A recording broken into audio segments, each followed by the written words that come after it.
ఇందులో విశేషం హైలైట్ ఏంటంటే ఆర్థిక మంత్రి ప్రతి మాటను ఒత్తి ఆ డబ్బు వచ్చినప్పుడు అదేందుకు మహాప్రపంచం విజయంలాగా ఒత్తి చెప్పడం తప్ప కొత్తది ఏమీ లేదు. ఒత్తి పలుకులు పలకడం తప్ప కొత్తగా చెప్పింది ఏమీ లేదు.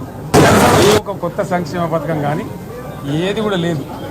మహిళల పట్ల కూడా చాలా స్పష్టంగా చెప్పాల్సిన అవసరం ఉండేది. కానీ వాళ్ళు మేము 1,00,000 కోట్లు ఇస్తాం అన్ని రుణాలు, ఆ రుణాలు వీలేదో ఇస్తున్నట్టుగా ఆల్రెడీ ఉన్న స్కీమే, నథింగ్ న్యూ అబౌట్ ఇట్, ఏమి లేదు. వెరసి ఇష్యూ యాజ్ ఏ హోల్. దురదృష్టం ఏంటంటే, చాలా బ్యాడ్ లక్ ఏంటంటే, మేము కూడా ప్రభుత్వం ఏర్పడిన తర్వాత కనీసం ఒక 6 మాసాల సమయం వాళ్ళకి ఇవ్వాలని మేము అనుకున్నాం. నేను కూడా శాసనసభకు పెద్దగా రాలేదు. కానీ ఈరోజు బడ్జెట్ చూస్తే ఏ ఒక్క పాలసీ ఫార్ములేషన్ జరగలేదు. రాష్ట్రానికి సంబంధించినటువంటి ఏ ఒక్క విషయంలో కూడా ఈ అర్బక ప్రభుత్వం ఇప్పటి వరకు పాలసీ ఫార్ములేషనే చేసినట్టుగా కనపడతలేదు. వ్యవసాయం ఉంది, మాకు స్పష్టమైన అవగాహన ఉండే ఈ రాష్ట్రంలో వ్యవసాయ స్థిరీకరణ జరగాలని మేము 2 పంటలకు కూడా ఇచ్చినాం రైతు బంధు. వీళ్ళు ఎగ్గొడతామని చెప్తా ఉన్నారు.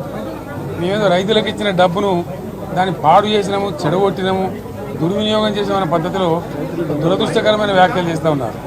అంటే ఇది పూర్తిగా రైతు శత్రు ప్రభుత్వం అనేది తెలుస్తూ ఉంది. ధాన్యం కొనుగోలు చేయలేదు, విద్యుత్ సరఫరా చేయడం లేదు, నీళ్లు సరఫరా చేయడం లేదు, చాలా ఇబ్బందులు పెడతా ఉన్నారు. ఇంకా రైతు భరోసా, రైతు బంధు గురించి ఇంకా ప్రస్తావనే లేదు. ఎప్పుడు వేస్తారని మా ఎమ్మెల్యేలు అడిగితే కూడా కనీసం సమాధానం చెప్తలేరు. కాబట్టి రైతులను వంచింది ప్రభుత్వం, వృత్తి కార్మికులను వంచింది. ఒక్క పాలసీ, ఇండస్ట్రియల్ పాలసీ ఏమిటి? ఏమి లేదు. బట్ గ్యాస్ ట్రాష్ పంచరంగ ఈస్మాన్ కలర్ లాగా చెప్పడం తప్ప, స్టోరీ టెల్లింగ్ లాగా ఉన్నది తప్ప బడ్జెట్ చెప్పినట్టు లేదు. రాష్ట్రంలో వ్యవసాయ పాలసీ ఏమిటి, పారిశ్రామిక పాలసీ ఏమిటి, ఐటీ పాలసీ ఏమిటి, ఇంకా ఇతర అనేక పాలసీలు, పేద వర్గాలకు సంబంధించిన పాలసీ ఏమిటి అనే దాని మీద ఏ ఒక్క దాని మీద కూడా గ్యాసు ట్రాషే తప్ప, చిల్లర మల్లర ప్లాట్ఫామ్ స్పీచ్ లాగా ఉంది తప్ప అది బడ్జెట్ ప్రసంగం లాగా లేదు. రాజకీయ సభలలో చెప్పినట్టు ఉంది తప్ప ఏ ఒక్క పాలసీని కూడా నిర్దిష్టంగా ఈ పనిని మేము ఎట్లా సాధిస్తాం, మా గోల్స్ ఇవి, మా టార్గెట్స్ ఇవి అనే పద్ధతి కానీ పద్దు కానీ లేదు.